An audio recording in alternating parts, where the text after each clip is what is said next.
CBS 6 News at 4 starts now. This is a live look of West Broad Street from our CBS 6 Tower Cam, looking east toward downtown as winter weather continues here in Central Virginia. A winter storm bringing a mix of snow, sleet, and rain across parts of Virginia today. This is the CBS 6 News at 4. I'm Cheryl Miller. And I'm Janine Samuels. Meteorologist Zach Daniels is braving the storm in the Backyard Weather Center. Zach, it actually looks like you're having a pretty good time out there. Okay. Well, looks can be deceiving. We have had snow, we have had sleet, and we've had freezing rain all within the past hour here. It's been some combination of all of those for much of the day. We did have light snow for several hours to start things off. Now it is all sleet. It's a consistent, say a moderate sleet right now that is coming down, and it's slushy out here, sidewalk slushy. A lot of the parking lot is okay. It's a bit slushy, and the main roads that are getting a lot of traffic on them, they're okay as well. Let me show you what we've got as far as the advisories and warnings go. We are still under a winter storm warning here in the Richmond area. It's an advisory, though, once you get down into Charles City County, as well as Prince George County, Petersburg, Dinwiddie, and down into Brunswick and Mecklenburg County. Looking at our temperatures, we're sitting right at 32 degrees. We've been here for several straight hours, all afternoon. It's below freezing north and west. Above freezing down to our south, where the advisory has been dropped for the counties, at least that were under an advisory earlier. Getting some good reports of snow out in the northern neck, around 3 inches out toward Ottoman. Getting a report of 6 inches up in Caroline County, and still snowing out there with some sleet mixing in. Snow across northwest Virginia, back to our west, some snow, likely some sleet mixing in there, even though it doesn't show it on radar.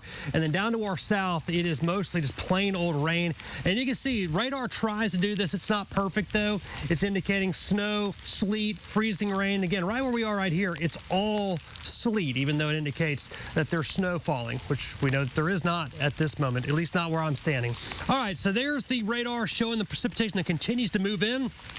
We've got more coming on in, and all of this through Kentucky and Tennessee is going to fall in the form of rain here across central Virginia later on tonight.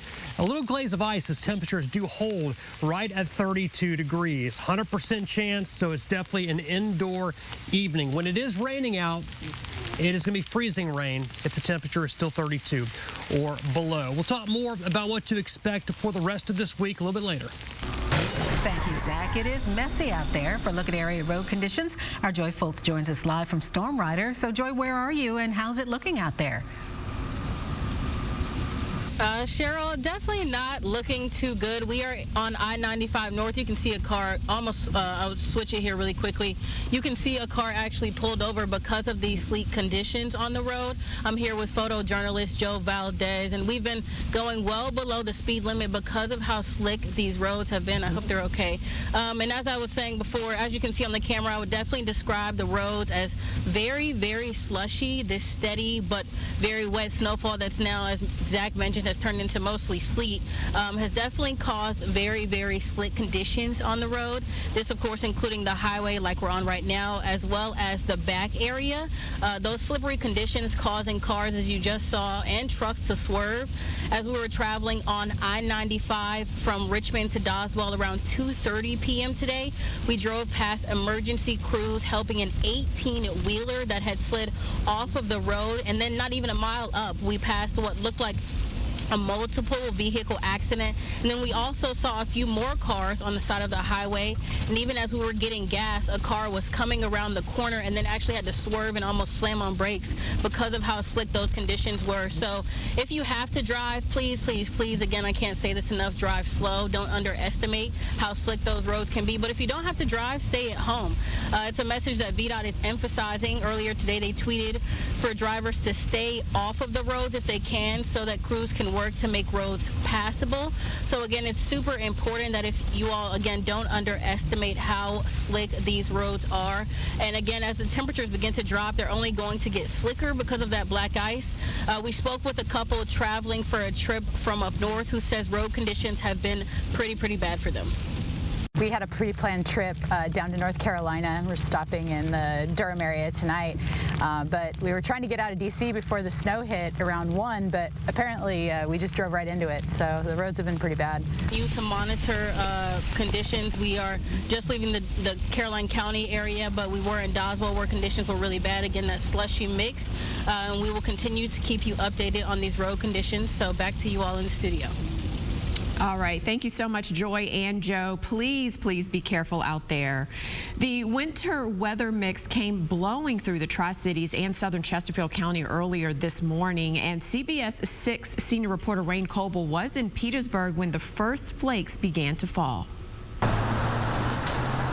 Lady Justice in Old Town Petersburg blends in with the flurries Tuesday morning as the snow started falling around 9:30. These are some of the biggest snowflakes I've seen in a long time. Hayden Crowder's job is to get rock salt spread out on the sidewalk. Try and get all this salt out before it ices over.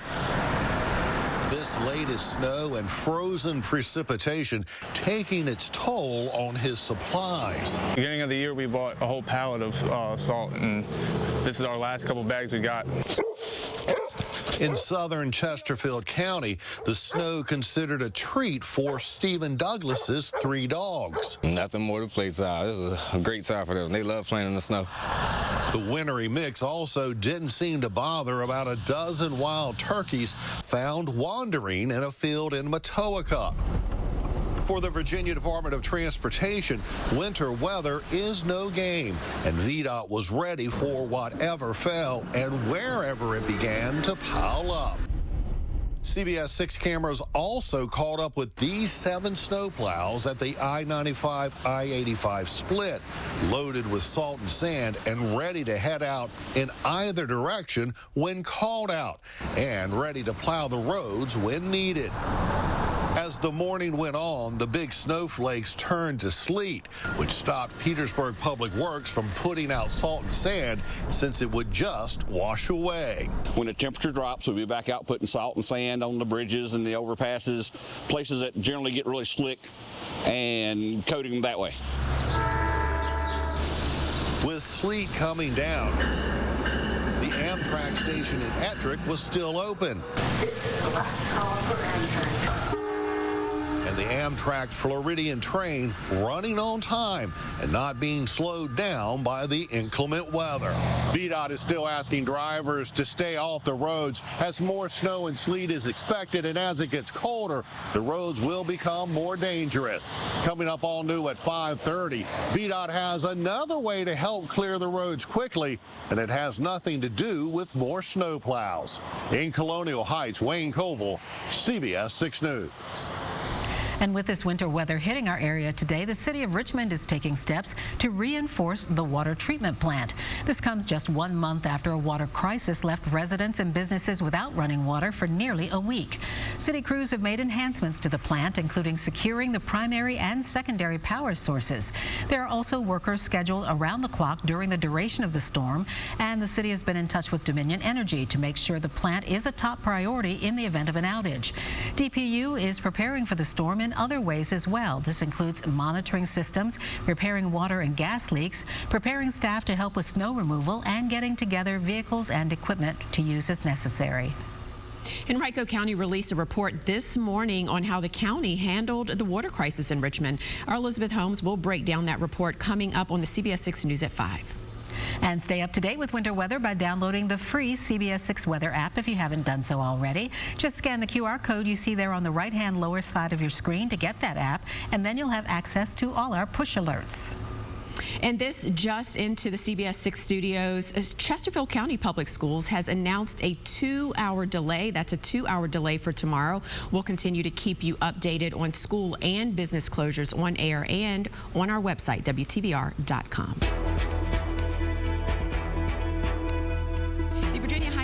Has announced changes to its policies that comply with President Trump's executive order that bans transgender girls from participating in girls' sports. Our Cameron Thompson spoke to lawmakers for and against the policy changes and shares their voices.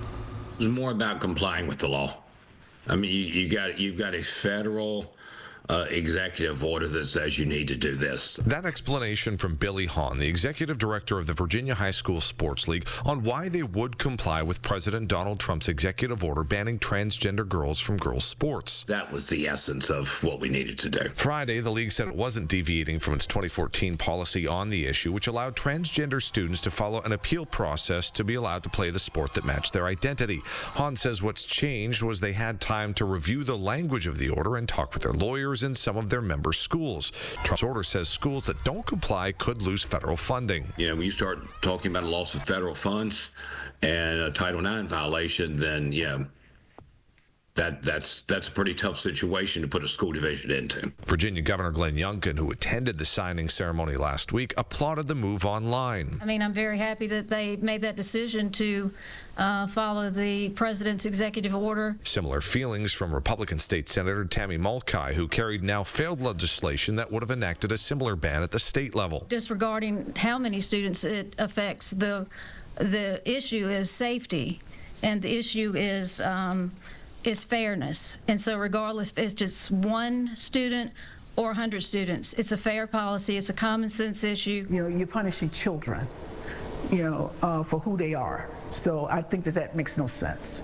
But it drew criticism from Democrats like State Senator Mamie Locke, who says VHSL has stood by their policy for years. Now all of a sudden you want to reverse it because an executive order coming out of D.C., you know, made absolutely no sense to me. So, you know, all of a sudden you want to drink the Kool-Aid? As to how many students this change will actually impact, Hahn clarifies it will not apply to transgender boys, of which there are at most 20 across the state.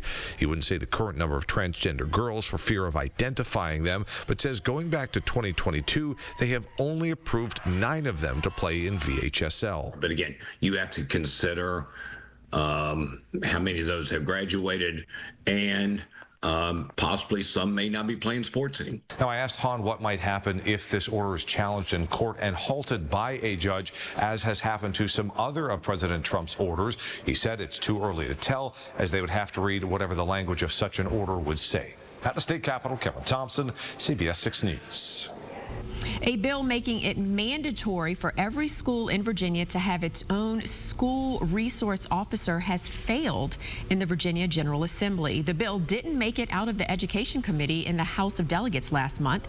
It would have mandated school resource officers in every public elementary and secondary school. The bill would have kept it from going into effect until the state helped with funding. According to a fiscal study, it would have cost the state an additional $88 million to implement next year alone. Our kids are our most precious resource. They are what we care about the most, and you protect the things you care about, and you try to put them in the safest environment possible. In addition to securing funding, staffing shortages within local law enforcement agencies have traditionally been barriers for school divisions wanting to increase the number of SROs.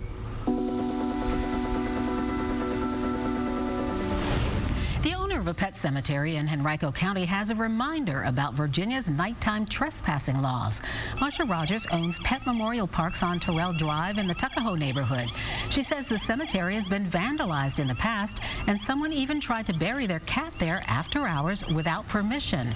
In Virginia, it is illegal to be on a cemetery property at night other than to visit a burial plot or gravesite of a family member. Rogers says walking in a dark cemetery can be dangerous with tripping hazards and nighttime wildlife. Our cemetery is very cool, it's very quiet, it's very peaceful, and it's very historical. That's why we give walking historic tours of the cemetery a few times a year. It's just the fact that it's against the law to be on any cemetery property after dark. Trespassing at night in a cemetery is a Class 4 misdemeanor with a fine of up to $250. As early as today, President Trump could announce sweeping reciprocal tariffs. The idea is that the United States would match tariffs that any given country has on specific American goods. Trump argues that tariffs raise revenue, balance trade, and serve as leverage, although his opponents question that logic. Economists say the usual reason to impose tariffs is to help domestic producers. For instance, a business might pay 10% extra for American products to avoid paying 25% more on imports. Experts say companies will likely pass on some of their added costs to consumers. Most mainstream economists say tariffs cause inflation, while some worry broad reciprocal ones could be a significant blow to the U.S. and global economies. Zach? All right, it is 100% sleet out here right now. Temperature right at 32 degrees. A slushy accumulation occurring. We'll look at radar and what you can expect for the rest of the week when the news at 4 continues.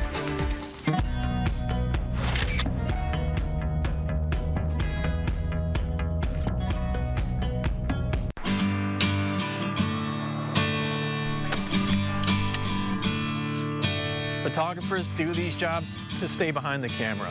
It's not about us, it's about the people that deserve to have their stories told. It's extremely rewarding for me, just helping those people in the community, highlighting all those people and their stories. That's the reward, that's why we do it. The less you see of me is the more you get to hear of somebody else.